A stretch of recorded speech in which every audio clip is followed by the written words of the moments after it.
Hello everyone, welcome back to our channel house of law. आज हम बात करेंगे सेक्शन 2 ऑफ लिमिटेशन एक्ट 1963 के बारे में। अब हम सेक्शन 2 को देखें तो आपका ये एक इंटरप्रिटेशन क्लॉज है, और अगर हम और जनरल वे में समझे तो ये कि आपका डेफिनेशन क्लॉज है। इसमें आपकी total number of definitions 14 covered होती हैं, जो आपकी इन दिस एक्ट और in this through this act में कवर्ड होती हैं। आज हम इन दिस वीडियो में यही सब टोटल नंबर 14 डेफिनेशंस को समझेंगे वन बाय वन। अगर आप मेरे चैनल पर पहली बार आए हैं कि आपने मेरे चैनल को अब तक सब्सक्राइब नहीं किया है तो प्लीज सब्सक्राइब बटन पर क्लिक कर दें। आज की हमारी पहली डेफिनेशन है एप्लीकांट की। एप्लीकांट में 3 लोग इंक्लूड करेंगे। एप्लीकांट इंक्लूड्स, पहले नंबर पर देखें तो आपका पेटिशनर आएगा, याचिकाकर्ता आएगा। दूसरे नंबर पर हम देखें तो एनी पर्सन फ्रॉम और through whom and applicant derives his right to apply. एक तो वो खुद पर्सन आएगा और दूसरा वो पर्सन आएगा जिसको वो राइट टू अप्लाई का मिल गया, तो वो पर्सन भी आपका एप्लीकांट कहलाया जाएगा। इसको हम देखेंगे एग्जांपल से। एक ए पर्सन है, वो तो आपके एप्लीकांट कहलाया जाएगा। अगर उसने ये राइट टू अप्लाई का किसी और पर्सन को दे दिया है, मान लीजिए बी पर्सन को दे दिया है कि तुम मेरे बिहाफ में तुम कर लो केस, तो वो पर्सन भी आपका एप्लीकांट कहलाया जाएगा। अगर हम तीसरे नंबर पर देखें तो any person from whose estate, यहाँ पर एस्टेट पर फोकस किया गया है, इज रिप्रेजेंटेड बाय, अगर वो एस्टेट अगर रिप्रेजेंट कौन करता है, रिप्रेजेंटेड बाय 3 लोग अगर करते हैं, यहाँ पर 3 लोगों का नाम दे रखा है। एक एग्जीक्यूटर करता है मान लीजिए, एक एडमिनिस्ट्रेटर करता है, क्या कोई अदर रिप्रेजेंटेटिव करता है, तो ये तीनों पर्सन आपके एप्लीकांट कहलाए जाएंगे। हमारी पहली डेफिनेशन कंप्लीट होती है, आपकी ए में आती है आपकी एप्लीकांट की। अगर हम बी में देखें तो एप्लीकेशन, एप्लीकेशन में क्या आएगा, एप्लीकेशन इंक्लूड्स अ पेटिशन भी आएगी। हमारे लिमिटेशन के पीरियड होंगे आपके एप्लीकेशन के लिए, इसमें आपके सेम के अप्लाई होंगे पेटिशन पर। इसमें हमारा आता है section 2 sub clause C. Section 2 sub clause c talks about bill of exchange. Bill of exchange में 2 चीजें आती हैं इनकी, इंक्लूड्स हंडी आता है और आपका चेक आता है। तो आपका बिल ऑफ एक्सचेंज में 2 चीजें इंक्लूड हो गई, हंडी और चेक। ठीक है, अब हमारा आता है section 2 sub clause D. Section 2 sub clause D talks about bond.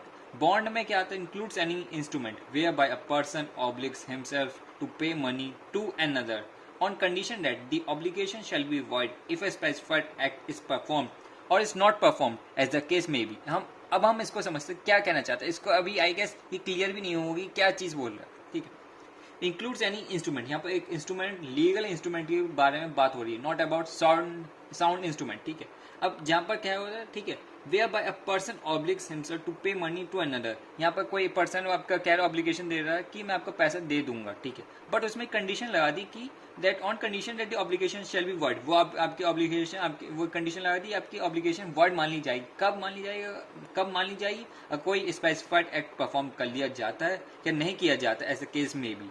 अगर हम इसी चीज को एक एग्जाम्पल, एक इंस्टेंस से समझते हैं। ठीक है, फॉर एग्जाम्पल एक ए पर्सन है, वो कहता है मैं आपको पैसे दे दूंगा, बट उसमें एक कंडीशन है, उस इंस्ट्रूमेंट में कंडीशन लगा दी कि अगर ऑब्लिगेशन फुलफिल नहीं होती है तो आपका ये वॉइड मान लिया जाएगा। ठीक है, बट वो क्या है, अगर कोई स्पेसिफाइड एक्ट परफॉर्म कर लिया जाता है क्या नहीं किया जाता एज ए केस में भी, तो आपका वो पर्सन जो एक ए पर्सन है, मान लीजिए वो आपके स्पेसिफाइड एक्ट परफॉर्म कर लिया गया कि नहीं कर लिया गया, तो आपका वो पर्सन जो एक ए पर्सन है वो बाउंड नहीं है पैसा देने को।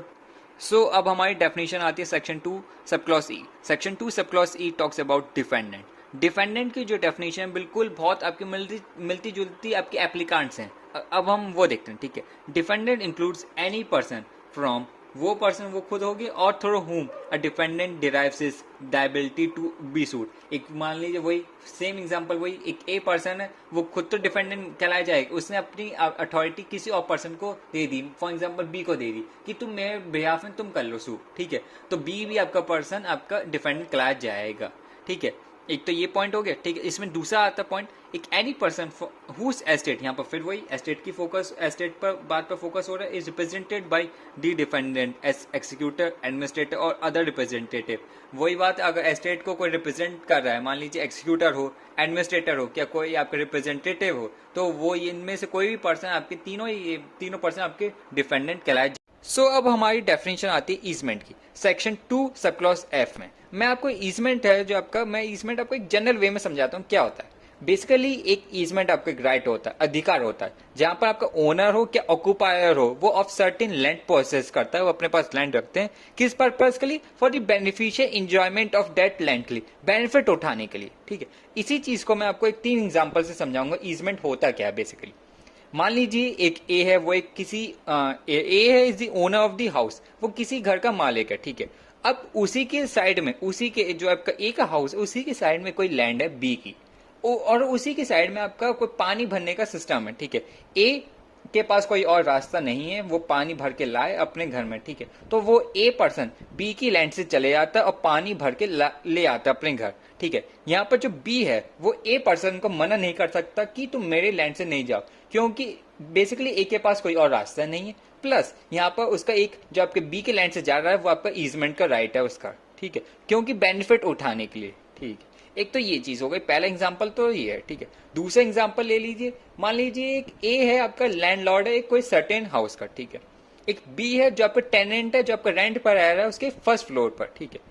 बी पर्सन है वो आपके स्टेयर्स यूज करता है किस पर्पज के लिए, आने जाने के लिए, ठीक है। अब जो ए पर्सन लैंडलॉर्ड है वो आपके बी को मना नहीं कर सकता कि तुम जो ये स्टेयर्स है उससे मत जाओ, ठीक है। प्लस उसके लिए पैसे भी मतलब पैसे भी नहीं कह सकता लाओ तुम इसके लिए पैसे दो मुझे, क्योंकि बेसिकली बी के पास ये आपका इजमेंट का राइट है, क्योंकि उसके पास कोई और रास्ता नहीं है जाने का।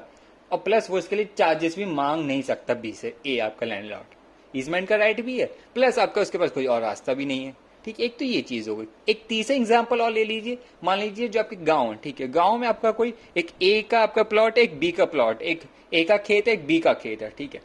अब बी के पास यहाँ पर कोई और रास्ता जाने का नहीं है, वो अपने कैसे जाए उस अपने प्लॉट में, ठीक है। तो वो ए के प्लॉट से चले जाता है, ठीक है। अब यहाँ पर ए बी पर्सन को मना नहीं कर सकता कि तुम मेरे प्लॉट से मत जाओ, कोई और कोई चौ देखो, क्योंकि रास्ता भी नहीं है। प्लस यहाँ पर बी के पास ईजमेंट का राइट है, ईजमेंट का अधिकार है।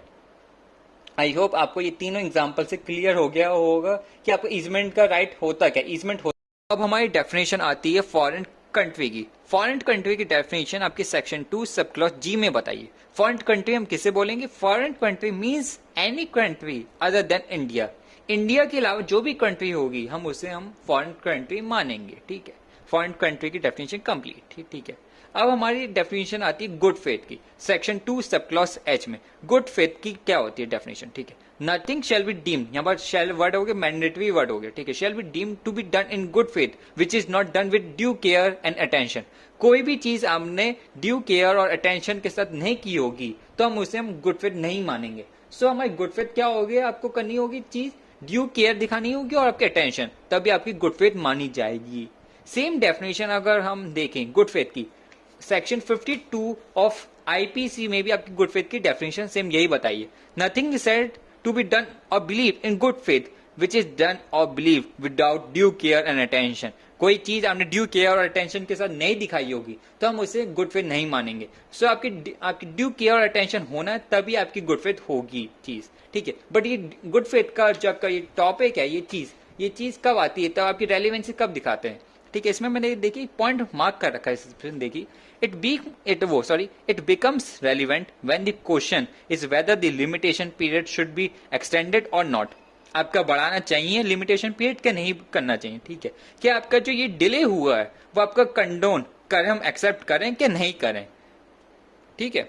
सो हमारी डेफिनेशन कंप्लीट होती गुड फेथ की, उसकी रेलिवेंसी भी मैं आपको बता दी, ठीक है। फॉरेन कंट्री की डेफिनेशन। सो अब हमारी डेफिनेशन आती है प्लेंटिफ की। प्लेंटिफ की डेफिनेशन सेक्शन 2 सब क्लॉज आई में बता रखी। प्लेंटिफ की ये डेफिनेशन सेम बिल्कुल डिफेंडेंट जैसी है, सेम बिल्कुल आपकी एप्लीकांट जैसी है, ठीक है। अब हम प्लेंटिफ की डेफिनेशन देखते हैं, वही देखिए पहले इसमें देखा एनी पर्सन फ्रॉम और through whom a plaintiff derives his right to sue. इसको मिल जाता है वो पर्सन होगा और जिसको राइट टू सू का मिल गया राइट, वो भी आपका प्लेंटिफ बन जाएगा, ठीक है। अब एनी पर्सन हुज एस्टेट, फिर एस्टेट की बात हो रही है, is represented by plaintiff as executor, वो कर रहा है उसको रिप्रेजेंट, एडमिनिस्ट्रेटर कर रहा हो क्या कोई अदर रिप्रेजेंटेटिव कर रहा हो, इनमें से कोई भी एक पर्सन कर रहा होगा, ठीक है। तो आपका वो भी आपके तीनों पर्सन आपके प्लेंटिफ कहलाए जाएंगे। सो अब हमारी डेफिनेशन आती है पीरियड ऑफ लिमिटेशन की। पीरियड ऑफ लिमिटेशन की डेफिनेशन सेक्शन 2 सब क्लॉज जे में बता रखी।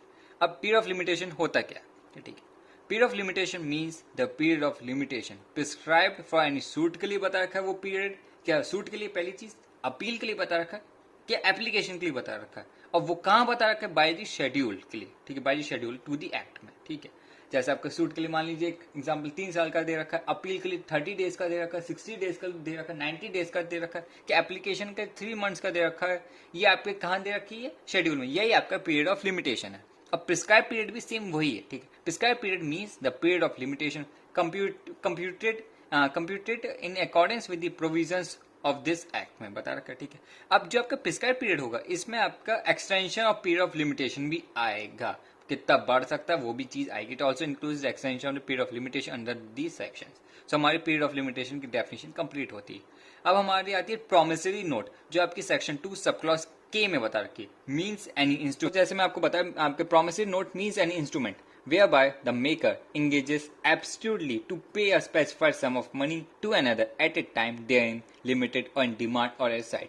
यहाँ पर आपका क्या मीन्स एज इंस्ट्रूमेंट, यहाँ पे एक इंस्ट्रूमेंट मतलब यहाँ पर लीगल इंस्ट्रूमेंट है, जहाँ पर आपका कोई मेकअप बनाने वाला है वो आपका कह रहा है एब्सोल्युटली मैं आपको पे दे दूंगा, पैसे दे दूंगा एक स्पेसिफाइड सम ऑफ मनी एक को इसके टाइम पर। वो आपके लिमिटेड वो लिमिटेड बोल रहा है यहाँ पर कि डिमांड पर कह रहा है, आपका डिमांड तब उसने बोला ठीक है, क्या एकदम कह रहा है, ठीक है। यह हमारी हो गई प्रोमिसरी नोट की डेफिनेशन, ठीक है। अब हमारी डेफिनेशन आती है सूट की। सूट की basically definition section 2 sub clause L में बता रखी है, बट यहाँ पर सूट की जो डेफिनेशन बताई गई है वो आपका ये नहीं बताया सूट होता क्या है, इसमें ये बता दिया क्या इंक्लूड नहीं होता है, ठीक है। Suit does not include an appeal, appeal नहीं आती और आपकी एप्लीकेशन नहीं आती, ठीक है। अगर मैं इसमें एक इंपॉर्टेंट पॉइंट नोट कर रखा है, आपके सूट होता क्या है, ठीक है। The word suit means a civil proceeding, ये आपकी सिविल प्रोसीडिंग होती है, ठीक है, जो कि इंस्टीट्यूटेड कौन इंस्टीट्यूट करता है इसको, by the presentation of A plaint, by the plaintiff द्वारा की जाती है, ठीक है। आपको सूट की डेफिनेशन और अच्छे से क्लियरली देखनी है तो आप सीपीसी भी देख सकते हैं। बस हमारी 2 डेफिनेशन और रह गई इस वीडियो में, टॉर्ट और ट्रस्टी, ठीक है। टॉर्ट की definition section 2 sub clause M में बता रखी है, ठीक है। Tort means a civil wrong, एक सिविल रॉन्ग होता है which is not exclusively the breach of contract और ब्रीच ऑफ ट्रस्ट। इसमें ये नहीं कह सकते खाली बस ये दो, टॉर्ट में 2 चीजें ही आती है, ब्रीच ऑफ कॉन्ट्रैक्ट हो और क्या ब्रीच ऑफ ट्रस्ट हो, ठीक है। खाली ये नहीं, बस 2 चीजें। इसका जो आपका टॉर्ट का स्कोप है वो बहुत वाइड है, ठीक है। अब हमारी टॉर्ट की डेफिनेशन कंप्लीट होती है। अब हमारी आती है डेफिनेशन आपकी ट्रस्टी की, ठीक है। ट्रस्टी की definition section 2 sub clause N में बता रखी है, ठीक है, ठीक है। ट्रस्टी में ये नहीं बताया इस डेफिनेशन ट्रस्टी होता कौन है, बट ये जरूर बता दी ट्रस्टी में 3 लोग कुछ लोग नहीं आते, ठीक है। ट्रस्टी में 3 लोग नहीं आते, ठीक है, वो हमें ध्यान रखने की बात है, ठीक है। ट्रस्टी डज नॉट इंक्लूड, अब बेनामी दान नहीं आता, ठीक है। Mortgagee remaining in possession after the mortgage has been satisfied हो गया, वो नहीं आता। और एक पर्सन वो नहीं आता जबकि रॉन्गफुल पोजेशन में कोई प्रॉपर्टी रखा हुआ, उसके पास टाइटल भी नहीं है तब भी वो रखा हुआ, वो भी नहीं आता। सो हमारे 3 लोग नहीं आते, बेनामी दान नहीं आता जिसके नाम पर प्रॉपर्टी नहीं है, वही रखा हुआ चीज को, ठीक है। Mortgagee remaining possession after the mortgage has been satisfied हो गया। बेसिकली अगर मॉर्गेज अगर मैं आपको बताऊं, जैसे आपने पुरानी मूवीज देखी होंगी, साहूकार देखे होंगे, जहां पर आपके किसी पर्सन के पास आपने ये जरूर देखा होगा आपका किसी के पास कोई पैसे नहीं है, ठीक है, तो वो अपनी प्रॉपर्टी के अपने जेवर रख देते थे साहूकार के पास और उसके बदले वो पैसे दे दिया करता था, ठीक है। सेम वही कॉन्सेप्ट है मॉर्गेज का, यहाँ पर मैं बता रहा हूँ एग्जाम्पल के लिए, ठीक है। अब यहाँ पर आपका क्या है, मॉर्गेजी, ठीक है, एक मॉर्गेजर होता है, मॉर्गेजी होता है, ठीक है। यहाँ पर मॉर्गेजी, ठीक है, मॉर्गेजी आपके रिमेनिंग पोजेशन में रह गया, आपके मॉर्गेजी बस कोई आपके पोजेशन में रह गई, ठीक है, कुछ चीज, ठीक है, बट यहाँ पर मॉर्गेज आपका सेटिस्फाइड हो गया, ठीक है। तो आपका ये भी ट्रस्टी में नहीं है और कोई पर्सन आपके रॉन्गफुल पोजेशन में कोई प्रॉपर्टी रखा हुआ है, उसके बाद टाइटल भी नहीं, तब भी वो रखा हुआ है, तब भी वो पर्सन आपके ट्रस्टी नहीं कराया जाएगा, ठीक है। तो हमारी तीनों ये चीजें कंप्लीट होती हैं, ठीक है। आई होप आपको सब डेफिनेशन क्लियर हो गई होंगी इन दिस वीडियो में। अगर आपको ये वीडियो अच्छी लगी हो तो प्लीज लाइक करें, सब्सक्राइब करें और शेयर करें this channel to your friends and relatives. अब जो हमारी नेक्स्ट वीडियो आएगी मैं उसका थोड़ा सा रेफरेंस दे देता हूँ, सेक्शन 3 बार ऑफ लिमिटेशन, हम उसके बारे में नेक्स्ट वीडियो में बात करेंगे, ठीक है। सो बस आज के लिए बस इतना ही, मिलते हैं बार ऑफ लिमिटेशन में।